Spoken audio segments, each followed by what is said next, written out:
Hey baby, looking for a little adventure? You bet your sweet ass I am. I've been a bad girl today, Wei. I may need to be disciplined. Funny you say that, because I have a way of dealing with naughty girls like you.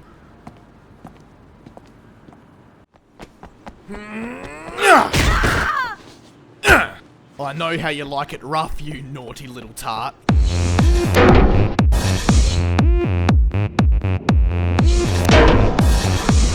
Well, it's been quite some time since I dabbled in the realm of video game reviewing, and having played a handful of recent releases that I'm eager to share my thoughts on, I feel that now is as good a time as any to start getting back into it. Sleeping Dogs has had a tough run. Originally planned to be the next entry in the True Crime series, True Crime Hong Kong, it was dropped by publisher Activision and spent quite some time in purgatory until Square Enix, obviously seeing potential, came along and bought the unfinished product from Activision, handed it over to developer United Front Games, and released the finished product in mid-August under the new title of Sleeping Dogs. Was it all worth it? Or should have Sleeping Dogs been left in limbo? Let's find out.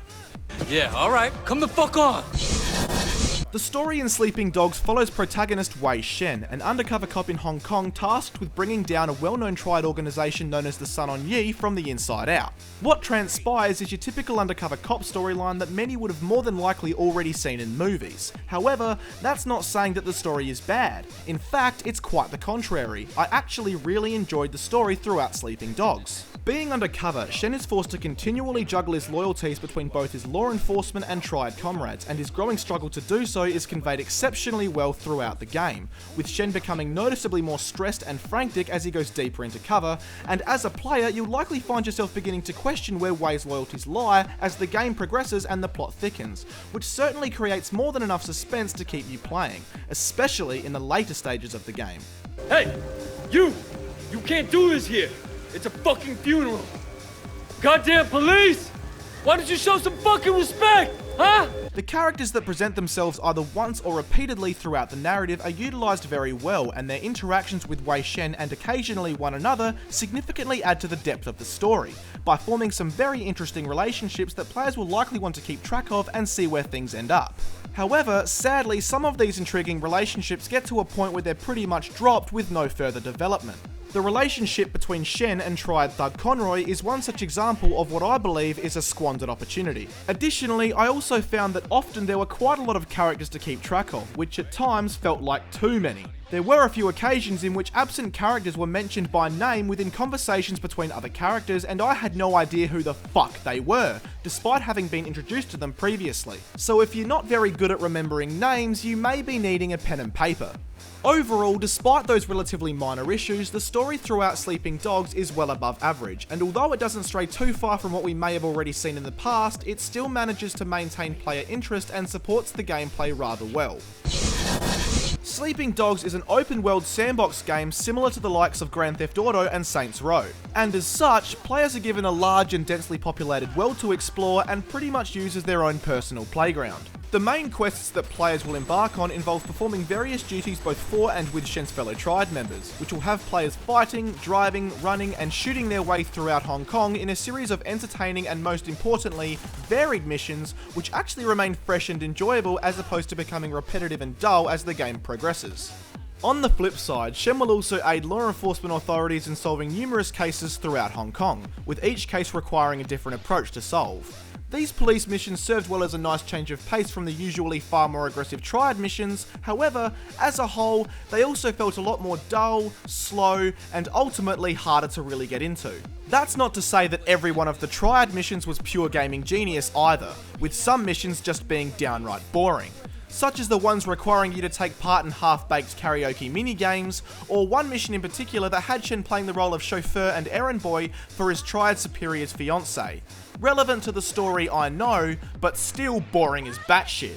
You want this cake? You're going to have to pry from my dead fingers, you hear? As well as police cases and triad quests, there are also numerous side missions and other activities located all throughout Hong Kong that players can take part in. The available side missions are predominantly in the form of favours that Wei can perform for various civilians and fellow triad members around the city, and the types of favours required are quite varied to begin with and will therefore tack on a few extra hours of playtime in the earlier stages of the game.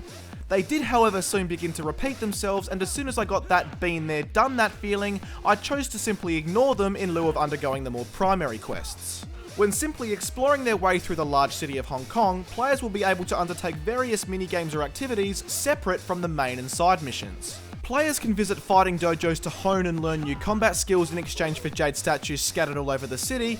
They can take part in various fight clubs around town to challenge themselves in combat and make a little money, or they can spend their free time beating the shit out of and mindlessly murdering innocent civilians, which, let's be honest, is what one usually does in an open world game such as this.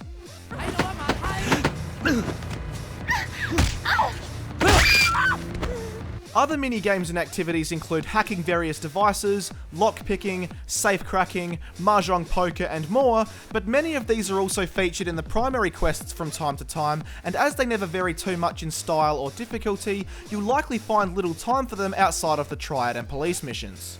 Performing the various missions throughout the game yields experience which is put towards both a Triad and Cop leveling system. Leveling up yields upgrades that improve Shen's abilities across a number of areas, learning useful tricks of the trade for both a gangster and a police officer. The several different upgrades available are often extremely useful to have at your disposal and will make players feel like more of a badass. Completing the aforementioned side missions fills what is known as Shen's face meter, and again, as his face level increases, a variety of useful upgrades are made available for use, such as having your very own personal car valet deliver a car to your location whenever you require one. Having a higher face level also allows Shen to purchase better looking clothing items and vehicles. However, many of the sharper looking clothing and faster vehicles require a relatively high face level in order to buy. The problem here is that your face meter gains experience at a snail's pace, and that, combined with the repetitive nature of the side missions that need to be undertaken in order to accumulate said experience, creates a long, boring grind that most players, myself included, will hardly bother with, ultimately limiting customization options, rewarding only the most dedicated players. I don't see how you can fail to buy that. Well, lady, it's because my face level isn't high enough yet. Please, don't come again. Oh, don't you worry. I won't. Bitch. The combat throughout Sleeping Dogs works extremely well. Shen is quite the martial artist, and this fact is strongly emphasised by the game as it looks and feels awesome. The fighting is comprised of chaining together both light and heavy attacks, playing out on screen as very impressive and painful looking jabs and kicks. And to prevent it from becoming too much of a button masher, players are also able to counter incoming enemy attacks by correctly pressing the appropriate button when the time arises, similar to the likes of Rocksteady's recent Batman outings. Enemy variety is also incorporated to add varying levels of challenge to the hand-to-hand combat. Enemy grapplers, enemies that are immune to certain attacks, as well as your standard thugs are all combined at once to force players to adopt and switch between strategies on the fly, keeping things from becoming too easy and stale. With a weapon in hand, Wei fares equally as well as he does in hand-to-hand combat thanks to a basic but effective cover system and Max Payne-inspired bullet time that slows time as Wei vaults over cover, allowing for some very cool looking slow-mo kills.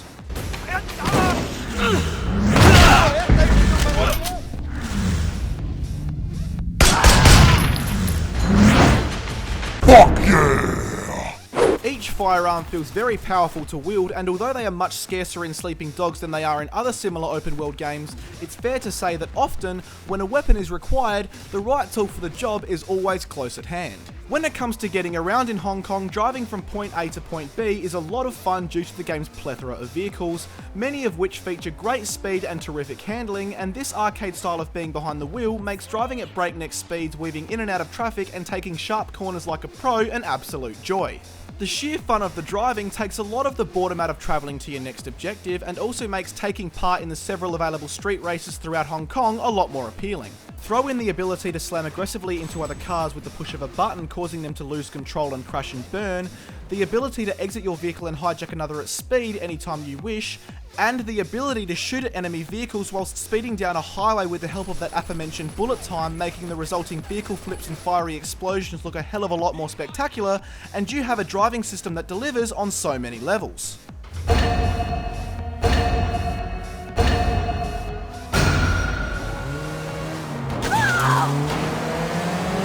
However, one issue that I did experience with getting around was that the game's waypoint navigation system could at times be sporadic and unhelpful, taking too long to update if I happened to change course, taking me in one direction and then suddenly changing its mind, forcing me to waste time backtracking, and it at times even seemed to be giving me needlessly long and complicated routes to relatively close and otherwise easy to get to locations. With this in mind, thankfully fast travel is also available in the form of taxis, which for a price will take you directly to where you want to go regardless of distance, taking a large chunk out of travel time.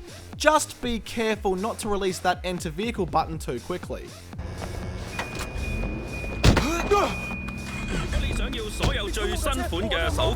Shen is also rather agile on his feet, being able to effortlessly vault up and over obstacles and leap from heights while sprinting in a somewhat parkour-style platforming system.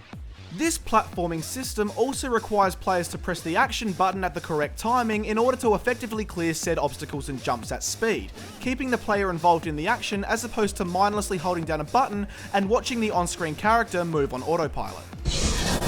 Although the visuals in Sleeping Dogs aren't its strongest asset, they still do more than enough to get the job done.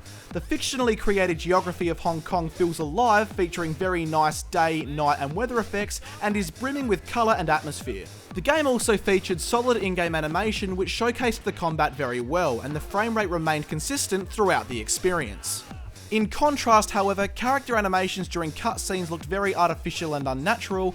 Up close, the character models looked like plastic, and I noticed that there were a lot of identical civilians and gangsters throughout Hong Kong. The sound presentation throughout Sleeping Dogs was quite good overall, featuring a well put together soundtrack that, although not memorable, still always managed to accompany the on-screen events well, very satisfyingly powerful weapon and combat sound effects, and fantastic voice acting across the board that made each and every cutscene more than watchable despite the aforementioned unnatural animation. To summarise, Sleeping Dogs is a very solid and enjoyable open-world undercover cop drama, delivering a decent story, great accompanying gameplay, and a presentation that holds up reasonably well. It baffles me that Activision actually dropped this game. Sleeping Dogs, a game that nearly never saw the light of day, is definitely worthy of your time. Put simply, I wouldn't let Sleeping Dogs lie. That's right, I said that.